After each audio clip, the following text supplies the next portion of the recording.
Doctor എനിക്ക് full time മുടി കൊഴിച്ചിലാണ്. കുളിക്കുന്ന സ്ഥലത്താവട്ടെ, ഉറങ്ങുന്ന ബെഡിലാവട്ടെ, വർക്ക് ചെയ്യുന്ന സ്ഥലത്താവട്ടെ, എല്ലാ ചുറ്റുവട്ടത്തും മുടി മാത്രം. ഈ ഒരു കണക്കിൽ പോയി കഴിഞ്ഞാൽ ഞാൻ ഈ അടുത്ത് മൊട്ടയായി പോകുമെന്ന് എനിക്ക് തോന്നുന്നുണ്ട്. ഇത് നമ്മൾ ക്ലിനിക്കിൽ സ്ഥിരമായി കേൾക്കുന്ന ഡയലോഗുകളിൽ പെട്ടതാണ്. നമ്മൾ സാധാരണ മുടി കൊഴിച്ചിൽ സ്ത്രീകളിലാണ് കൂടുതൽ കാണാറുള്ളത് എന്ന് വിചാരിക്കുമെങ്കിൽ കൂടെ ഏറ്റവും കൂടുതൽ ഈ കൺസേണോട് കൂടി വരുന്നത് മെയിൽ പേഷ്യൻസ് ആണ്. അപ്പോൾ മുടി കൊഴിച്ചിൽ എങ്ങനെ പരിഹരിക്കാം, അത് എന്തുകൊണ്ട് വരുന്നു എന്നത് നമുക്ക് മനസ്സിലാക്കാം.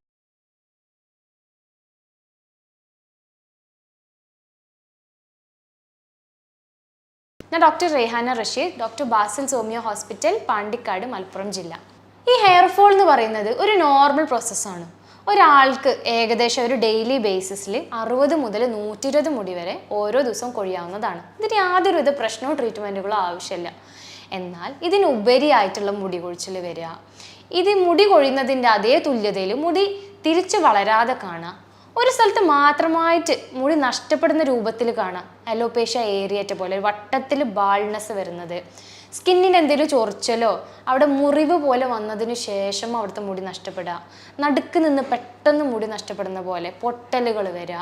സാധാരണ മുടി കൊഴിച്ചിലില്ലാത്ത ഒരാളാണ്, പക്ഷെ പെട്ടെന്നൊരു ദിവസം മുതൽ സഡൻ ഹെയർ ഫോൾ അല്ലെങ്കിൽ ഹെയർ ബ്രേക്കേജ് സ്റ്റാർട്ട് ചെയ്യുക.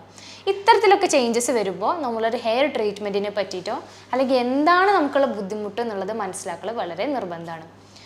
നോർമലി ഒരു ഹെയർ അല്ലെങ്കിൽ മുടി വളരാൻ വേണ്ടിയിട്ട് നമുക്ക് 1-2 ന്യൂട്രിയൻസ് മാത്രം പോരാ, 10 മുതൽ 14 ന്യൂട്രിയൻസ് വരെ അതിൽ ഇൻവോൾവ് ആണ്, അല്ലെങ്കിൽ അത് അത്യാവശ്യമാണ്. പക്ഷെ അതിൽ നിർബന്ധമായിട്ടുള്ള 5 എണ്ണങ്ങളുണ്ട്. അത് ഏതൊക്കെയാണ്? അതിലുള്ളതാണ് അയേൺ അല്ലെങ്കിൽ ഫെറിറ്റിൻ ലെവൽസ്, അതേപോലെ folate, vitamin B12, vitamin D, അതേപോലെ തന്നെ ബയോട്ടിൻ പോലുള്ളവ. ഈ 5 എണ്ണം അല്ലാതെ മറ്റു പല മൈക്രോ ന്യൂട്രിയൻസും ഉണ്ട്. എന്നാലും ഏറ്റവും കൂടുതൽ അളവിൽ വേണ്ടതാണ് ഈ 5 എണ്ണങ്ങൾ. ഇതിന് എന്തെങ്കിലും തരത്തിലുള്ള ഡെഫിഷ്യൻസി വന്നാലോ ഇതിനെ ബാധിക്കുന്ന രോഗങ്ങൾ വന്നാലോ ഹെയർ ഫോൾ വരാവുന്നതാണ്. അതുകൊണ്ട് തന്നെ ഹെയർ ഫോളിന് പരിഹാരമായിട്ട് നമുക്ക് 1-2 കാര്യങ്ങൾ മാത്രം ശ്രദ്ധിച്ചാൽ പോരാ. ഇതിന് പല കാരണങ്ങളുണ്ട്. അത് മനസ്സിലാക്കി അതിന് വേണ്ട നടപടികൾ നമ്മൾ എടുക്കുകയാണെങ്കിൽ നമുക്ക് കംപ്ലീറ്റ് ആയിട്ട് മാറ്റിയെടുക്കാവുന്നതേ ഉള്ളൂ.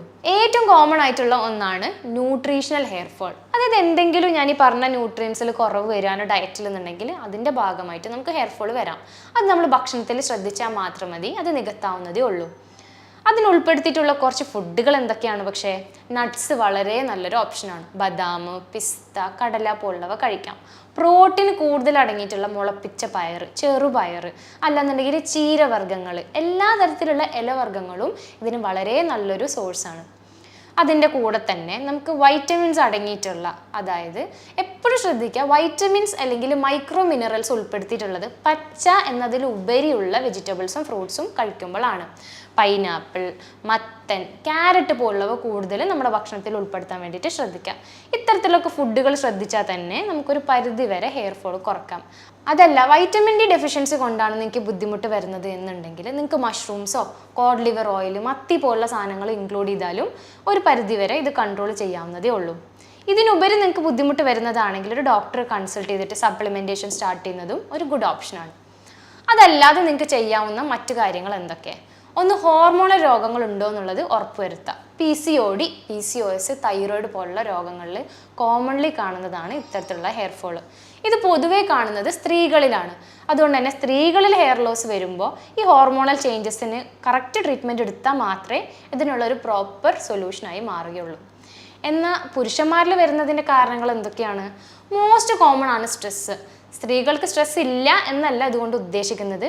പക്ഷേ എത്ര തന്നെ നമ്മൾ പറഞ്ഞാലും ഒരു എക്കണോമിക്കൽ സ്റ്റേറ്റിൽ എടുത്ത് നോക്കുമ്പോൾ മെയിൽ സ്ട്രെസ്സിൻ്റെ അളവ് ഫീമെയിൽ സ്ട്രെസ്സിനേക്കാൾ കൂടുതലാണ്. അതുകൊണ്ട് തന്നെ സ്ട്രെസ് ലെവൽ കൂടുമ്പോൾ ഹെയർ ഫോൾ വളരെ കോമൺ ആണ്. പിന്നെ ഉള്ളതാണ് ഹെറിഡിറ്ററി ബാൾനെസ്. പാരമ്പര്യമായിട്ടും ഒരാൾക്ക് കഷണ്ടി വരാം, മുടി കൊഴിച്ചിൽ വരാം. അതുപോലെ കഷണ്ടി സ്ഥിരമായി കാണുന്ന ഒരു കണ്ടീഷനുമാണത്. കഷണ്ടി ഉള്ള ഒരാളാവുമ്പോൾ മുൻകൂട്ടി ഇതിന് ശ്രദ്ധയിൽ വരുത്തേണ്ടതും അതിന് വേണ്ട ട്രീറ്റ്മെൻറ്റുകളും നമുക്ക് ട്രൈ ചെയ്യാവുന്നതാണ്.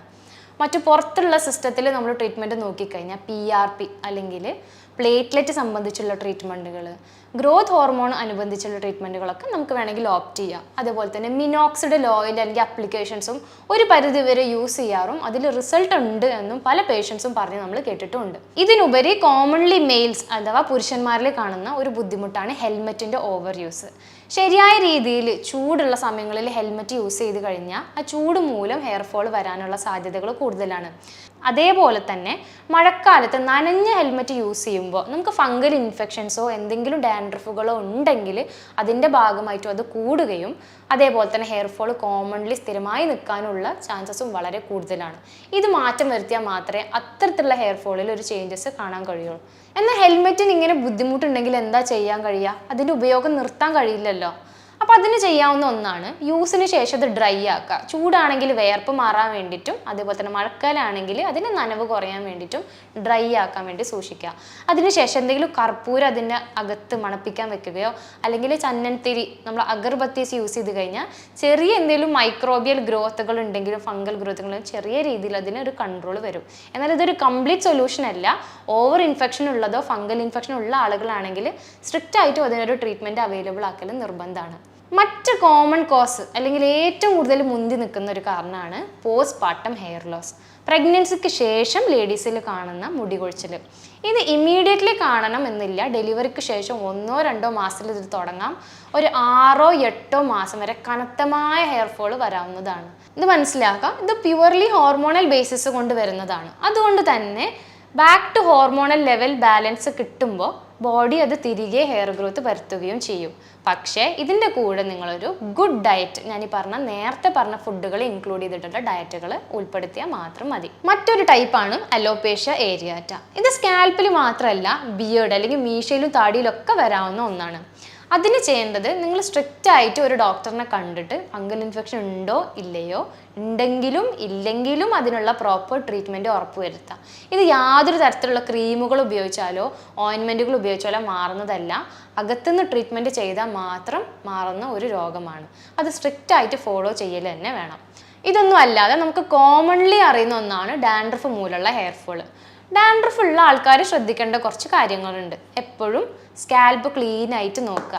മുടി അധികം ഡ്രൈ ആവാതിരിക്കാൻ വേണ്ടി മാത്രം വല്ലപ്പോഴും വീക്കിലി വൺസ് ഒക്കെ ഓയിൽ യൂസ് ചെയ്യാവുന്നതാണ്. യൂസ് ചെയ്താൽ തന്നെ അത് കംപ്ലീറ്റ്ലി വാഷ് ഔട്ട് ചെയ്ത് കളയാൻ വേണ്ടിയിട്ട് ഉറപ്പ് വരുത്തുക. എപ്പോഴും ഹെയർ വാഷ് ചെയ്യുന്ന ദിവസങ്ങളിൽ ഒരു ക്ലീൻ പില്ലോ കവർ യൂസ് ചെയ്യാനോ അതല്ലാന്നുണ്ടെങ്കിൽ ബെഡ്ഷീറ്റുകൾ യൂസ് ചെയ്യാനോ വേണ്ടി ഉറപ്പ് വരുത്തലും നിർബന്ധമാണ്.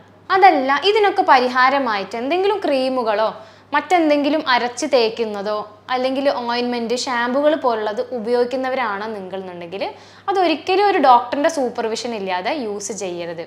നിങ്ങൾ മനസ്സിലാക്കേണ്ട ഒരു കാര്യം എന്ന് പറഞ്ഞാൽ, നമ്മൾ പെയിൻ്റ് അടിക്കുന്ന പോലെയാണ് ഇത്തരത്തിലുള്ള എന്തെങ്കിലും മെറ്റീരിയൽസ് അല്ലെങ്കിൽ പേസ്റ്റുകൾ ഓയിൻമെൻറ്റുകൾ ഉപയോഗിക്കുമ്പോൾ. പെയിൻറ്റ് കൊടുത്തു കഴിഞ്ഞാൽ താൽക്കാലികമായ ഒരു ഭംഗി ഉണ്ടായേക്കാം അല്ലെങ്കിൽ മുടി വളർന്നേക്കാം. പക്ഷേ യഥാർത്ഥ രീതിയിൽ ഹെയർ ഗ്രോത്ത് റീഗെയിൻ ചെയ്യണമെങ്കിലും അത് നിലനിന്ന് പോകണമെങ്കിലും മോസ്റ്റ് ഇമ്പോർട്ടൻ്റ്ലി അത് കൺസിസ്റ്റൻ്റായി മെയിൻറ്റെയിൻ ചെയ്യണമെങ്കിൽ ഉള്ളിൽ നിന്നുള്ള ചേഞ്ചസ് ഇമ്പോർട്ടൻ്റ് ആണ്. രോഗങ്ങളാണെങ്കിൽ അതിൻ്റെ ട്രീറ്റ്മെൻറ്റ്, അല്ലാത്ത പക്ഷം ന്യൂട്രിയൻസ് കറക്റ്റായിട്ടുള്ള ഫുഡുകളും അതിന് വേണ്ട വളർച്ചയ്ക്കുള്ള മൈക്രോ ന്യൂട്രിയൻസും ഉറപ്പുവരുത്താം. ഇതെല്ലാം ചെയ്തിട്ടും നിങ്ങൾക്ക് മാറ്റങ്ങൾ വരുന്നില്ല എന്നുണ്ടെങ്കിൽ ഇതിന് വളരെ നല്ല ട്രീറ്റ്മെൻറ്റുകൾ അവൈലബിൾ ആണ്. കറക്റ്റായിട്ടുള്ള ക്വാളിഫൈഡ് ഡോക്ടറിനെ കണ്ടുപിടിച്ചിട്ട് ട്രീറ്റ്മെൻറ്റ് ഉറപ്പുവരുത്താം. ഇതിനെക്കുറിച്ചുള്ള കൂടുതൽ സംശയങ്ങളും കൺസൾട്ടേഷനും വേണ്ടിയിട്ട് താഴെ കിടക്കുന്ന നമ്പറിൽ നിങ്ങൾക്ക് കോൺടാക്റ്റ് ചെയ്യാവുന്നതാണ്. മറ്റൊരു ഹെൽത്ത് വീഡിയോ ആയിട്ട് നമുക്ക് വീണ്ടും കാണാം. Thank you.